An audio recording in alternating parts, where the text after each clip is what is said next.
Hi everyone, welcome to English Coach 3TS.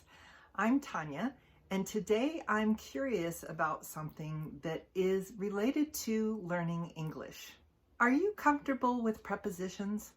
A lot of my students say that prepositions are one of the most difficult things for them to learn. Today I'm going to share some tips with you on how to learn prepositions that will make it a little bit easier. Have you heard of collocations? I've used 3 collocations so far in this video, and I'm going to point them out to you in the second part. So what are collocations anyway? Collocations are groups of words that we always use together. Natives are used to using these groups of words, but they're not even conscious of the fact that they're doing that. However, I can teach you some of these collocations that will help you to remember prepositions easier.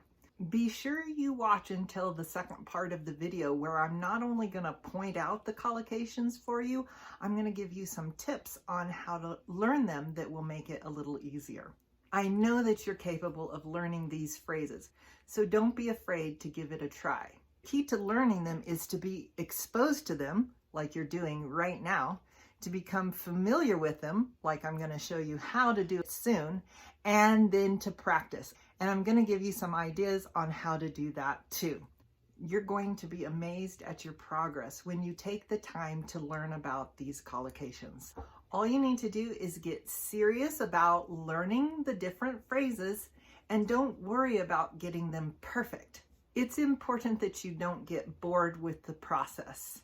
For that reason, it's a good idea to find ways that you can make examples of these collocations that make sense to you. You can start with the collocations I'm giving you in this video, and if you're not sure about what they mean, you can listen to the examples again. How serious are you about being able to speak better? If you really want to start speaking better, be sure that you follow the tips that I give you and listen to the end of the video so you can get all of the information and all of the ways that I will show you to learn it. All right, let's get started with the first collocation I used. Do you know what it is? The first one is curious about. The first tip I'm going to give you is to get a pen or pencil and paper and write these collocations down. So again, the first one is curious about. When we want to know something, we often say we're curious about whatever that is. We don't say we're curious of or we're curious for that thing. We say we're curious about it. An example would be, I'm curious about different cultures. What are you curious about? Pause the video and make yourself an example using this collocation just like the example I already used. You don't have to reinvent the wheel. In other words, you don't have to think of an example that's really elaborate or really original. Use the example that I gave you, but make it something that you're curious about. The second collocation I used was related to. I said that I was curious about something related to learning English, meaning that it is connected to learning English. You can use this collocation related to when you're talking about anything that is connected to something else. It's really common in an example like I used in the beginning of this video, but you can also use it when you're talking about people that you are related to. So for instance, you're related to your mother and your father, if you have sisters or brothers, aunts, uncles, grandmas, grandpas. We're all related to each other. So again, write down the collocation and write your own example. You might say something like, yes, I'm related to John. He's my brother. If you like learning these kinds of things and getting tips and tricks on how to make your English better, be sure to give us a thumbs up and subscribe below so you don't miss any of our videos. Number 3 is comfortable with. I asked you if you are comfortable with prepositions. We don't say, are you comfortable about prepositions? We don't say, are you comfortable of prepositions? We say, are you comfortable with something? Another example might be, I was not comfortable with the camera until I learned more about it. What's something you're comfortable with or something that you're not comfortable with? Write it down and practice. Number 4 was when I said that I was going to point out the different collocations that I used in the beginning of the video. I'm pointing out those different collocations to you now. We can literally point something out, or we can mean figuratively, like I'm going to point out the best way to do it. It doesn't mean you're actually going to point at something. Maybe you are going to show this person how to do something. When we point something out, we direct your attention to it. Again, either by literally pointing or by teaching you or telling you about whatever we're talking about. The 5th collocation I used was used to. This is an extremely common collocation. I'm sure you've heard it before. We use this collocation all the time when we mean that we're accustomed to something. It's something we're at ease with. In the beginning of the video, I said native speakers are used to using collocations. It means they're very comfortable with using them. What's something you're used to doing? I'm used to working on the computer because I work on the computer almost every day. Think of an example that pertains to you and something that you can envision in your life, something you can imagine. One of the keys to learning vocabulary or phrases is to use your imagination to think about whatever it is you're saying. This is another tip that's important, not only for these prepositions and collocations, but for any vocabulary that you're trying to learn. Think of an example in your own life, and then when you're saying, practicing, or using your example, try to imagine it while you're practicing. This will make your practice time way more useful. Number 6 was conscious of. I said that native speakers are not really conscious of the fact that they're using these collocations. What I meant when I said that was they're not aware of the fact that they're using these collocations. Can anybody count how many times I've said collocations in this video? I'm sure I'm going to say it a lot more times too. I guess that's just what happens. Number 7 was capable of. I said, I know you're capable of learning these phrases.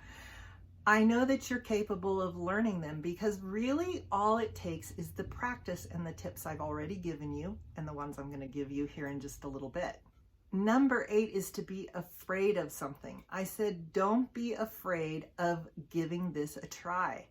When we're afraid of something, we have some fear of it, or maybe we're nervous about it. That leads me to the next one, the key to learning these. The key to is the collocation, and I gave you a couple of keys to keep in mind. Do you remember what they were?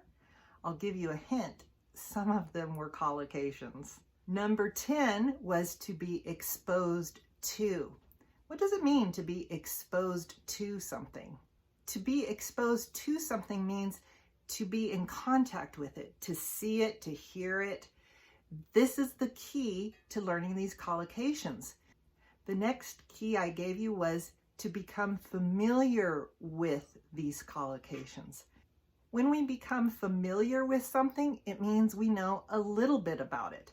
When we're familiar with something, we don't necessarily know everything about it. Sometimes we may know a little more or a little less, but in general, what we're saying is that we know some of what there is about that topic.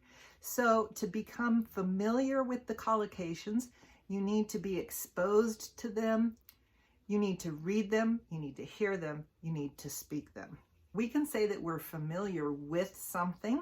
For instance, I'm familiar with technology. I'm not an expert in technology by any means, but I'm familiar with it because I've used it. You can also say you're familiar with a person if it's somebody you know, but you're not really close to them. For instance, if someone says to you, "Do you know Susan?" You can say, "Yeah, I'm familiar with her. I haven't known her long." Number 12 is amazed at. I said you were going to be amazed at how fast you can learn these if you use these tips and tricks. When we're amazed at something, we think it's great or even incredible. I'm always amazed at how fast little kids learn things about technology. Number 13 is to take the time to. The things we take the time to do are the things that we excel at. They're the things that we learn. To take the time to do something is to basically spend time doing it. What is something you like to take time to do? I like to take a little time to just sit quietly each day. It helps me to have less stress and to be a little more centered. Number 14 is to learn about. When we learn about something, we typically are spending time studying it. Maybe we're researching, maybe we're taking a class. We're learning about that. You're learning about English right now. I'm taking the time to learn about Spanish. When we need to do something, we always use to need to. I need to read. I need to get my homework done. You need to do the dishes. They need to spend more time together. These examples are really common. Number 16 is to be serious about something. Oh, there's Usby. I said if you are serious about learning English, if you're serious about learning to speak better, you need to spend time with these collocations. What is something else that you're serious about? I'm very serious about spending time with my family. They're important to me, so I'm serious about it. Number 17 is to worry about something. I think this one is also a common one. Unfortunately, most of us worry about things more often than we need to. I hope you are not worried about a lot of things, but if you need to talk about being worried about something, we say worried about or to worry about. As an example, if someone you know is doing something that's dangerous, you might say, I'm very worried about him. I think he should do it differently. Earlier in the video, I said, don't worry about getting these perfect. This is one of my biggest things I would love all of my students to embrace. Stop worrying about perfection. I know that it's easier said than done. I worry about perfection when I'm learning Spanish too, but we just keep reminding ourselves and it makes the process much easier. Number 18 is to be bored with something. I said if you become bored with the process of learning these collocations, it's going to make it much more difficult. This is a great one to talk about how language is always evolving and changing. To be bored with is the collocation that I grew up with, but more recent generations have said to be bored of something so often that now it's accepted as correct to say to be bored of something.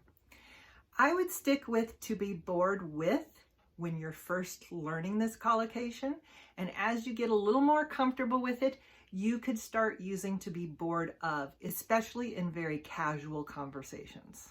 Number 19 was something that makes sense to you. I said it's important to make examples about this with something that makes sense to you. What that means is something that you understand, something that is a part of your life. If you make it personal about yourself, it's easier to learn. You'll hear people say, does that make sense to you? What they're asking is, do you understand? Is it easy to understand? When we say, does that make sense to you? It is a slightly more polite way to ask someone if they understand. I have 2 more for you and then 1 more tip. Number 20 is to be sure about something. When we're sure about something, we're certain about it. I said if you're not sure about what these mean, you can listen to the examples again. You could say something like, are you sure about what you've chosen? Or you can simply say something like, "Are you sure about that?" That is a very common phrase we use when somebody has decided something or they have chosen something. We're not sure if that was the best thing. And so instead of saying, "I don't think that's a good idea," we might say, "Are you sure about that?" This is a more polite way to say maybe you could think some more about it. Number 21 is to listen to. Again, this one is very common. I think you've probably heard it before. We listen to music, we listen to videos, we listen to our teacher, we listen to the lesson. But we don't say, "I listen of that," or "I listen about that." We use the collocation to listen to. Some of the more common collocations that you've heard me use, I'm curious how you learned them. You probably learned them by listening to English a lot. So this is my last tip for you. When we listen a lot, when we input information, it's like putting it into a computer. So I've already talked a lot about practice, practice, practice. The other thing is to listen to all kinds of English. You can listen to this video again. We have lots of other videos you might want to try. And there is a plethora of other information out there. When I say there's a plethora, I mean there is a lot. We might also say there is a ton. If you're the kind of person who likes to use workbooks, these are the workbooks that I use with my students. They're the Grammar in Use series. There's 3 different levels: basic, intermediate, and advanced. And I've put the link to these below. You're learning about Spanish. Point them out to you. Wait. I need water. Can you hand me my water bottle? That you, I'm mixing it up there. You thought I was going to say collocations, didn't you?